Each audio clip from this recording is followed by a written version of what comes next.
வானில் தோன்றும் மூன்றாம் பிறை யாரோ இல்லை நானே நானே எங்கோ போகும் அந்த மேகம் கூட பூவை தோளை தொட ஆசைப்படும்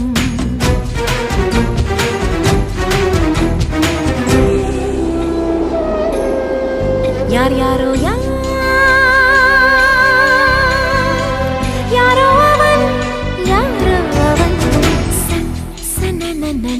சன் சன் சன் யார் யாரோ யாரோ யாரோ யாரோ அவன்